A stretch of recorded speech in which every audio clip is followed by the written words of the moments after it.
Well, Dave, that was a hard watch at times. Was it a case of not being able to break down a resilient defence? You can wrap it up like that if you want to, but I won't. Yeah, it was as hard a watch for me as it was for anybody else. I've got to be careful what I say, but shall we say, mildly disappointed with our performance. And I'm not going to stand here and make excuses for players and people and us at the moment. That's just not good enough by a long stretch. And we got what we deserved from the game based on our attitude and application to it in terms of what we did, and then leaving it to chance. I kind of sit here and say, oh, Cambridge deserved to win. No, I thought it was an absolutely horrendous game of football, with a complete lack of quality from both teams. And it deserved to be decided upon penalties, because nobody can hold an opinion in my eyes that they said that they deserved to win that at any point through 90 minutes or 120 minutes. And I can only focus on us, and for us it's not good enough. It seemed early in the second half. Did you move the wide men, tell them to play 10, 15, 20 yards further up the pitch, get them higher up the pitch, try and ask some questions? Because for 10 or 15 it seemed to have an effect, but it faded again. I'm not sure we asked any questions. I can remember Fev's taking his man on once in 100 minutes and putting a cross in. I can't remember a great deal else.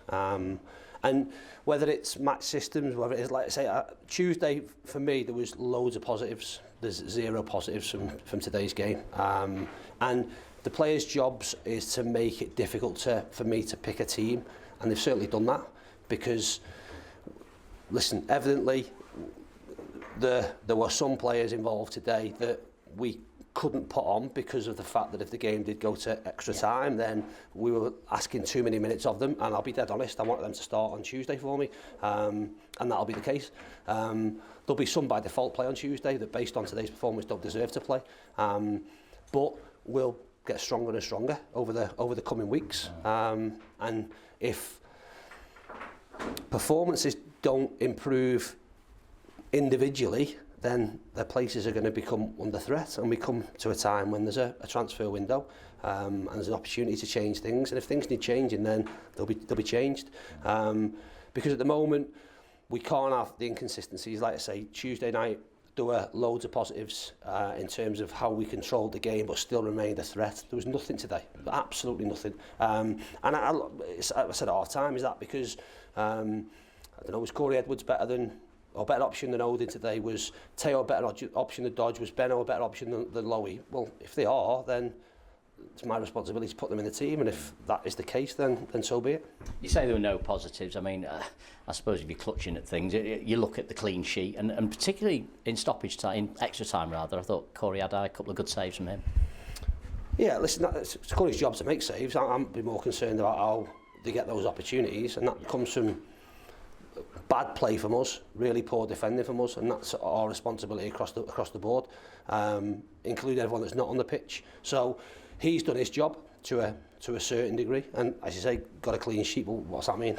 It means nothing, because we're out of the FA Cup. Some people may say that as a blessing in disguise. I don't, and I'm not going to stand here and say and make excuses and sort of fluff it up to say, oh, it's all right, we'll concentrate on the league. Rubbish. That performance is nowhere near good enough, and we need to improve massively. Otherwise, we'll go to Doncaster on Tuesday, and it'll be another tough watch. I know how important you think the FA Cup is. I understand that, and I think one thing you don't like though is injuries, and you've picked up another one today. It seems to be a case of one in, you get Brad Hills in, and then Callum Connolly's gone out with an injury today. How is he? Yeah, I've not seen him. Cal's got, I suppose, long-standing, not issues, but things we have to manage with his back. So it could be something to do with his back, and that's sending a shooting pain or a numbness pain down his hamstring. We'll have to see. Yeah, as you say, disappointing, because you get two back really.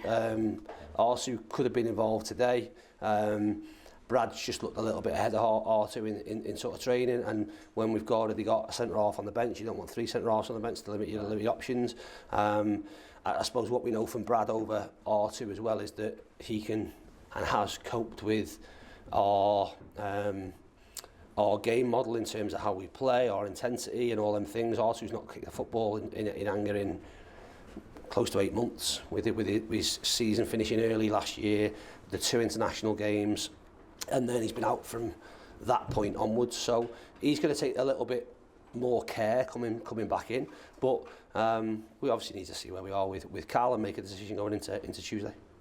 Just finally, just a quick one on your reaction to the draw this morning. It seemed a good draw from a county perspective. Anything at home you were looking forward to in the Virtue Trophy? You've got Harrogate. How are you feeling about that one?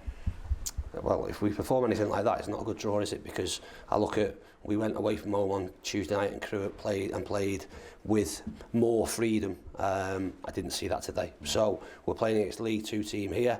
If you're judging our performances of the League 2 teams here, it's fresh. One's fresh, right in your sort of memory. And if we're anything like that, then we'll be out of the competition.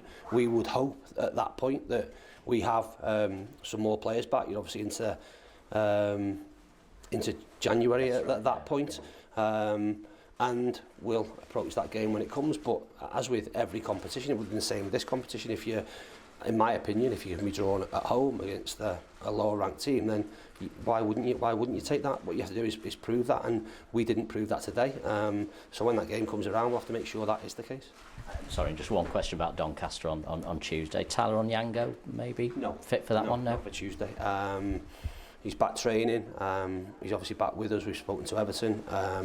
The first, I suppose, minutes for Tyler will be Stevenage here. We hope that will be then dripping him back in, whether that's from the start or from the bench. But he's certainly not going to be able to play 90 minutes for us, but he's obviously, along with others, an important player that we want to try and get back. But Tuesday comes too soon. Dave, appreciate your time. Thank you. Cheers, thank you. All the best. Thanks.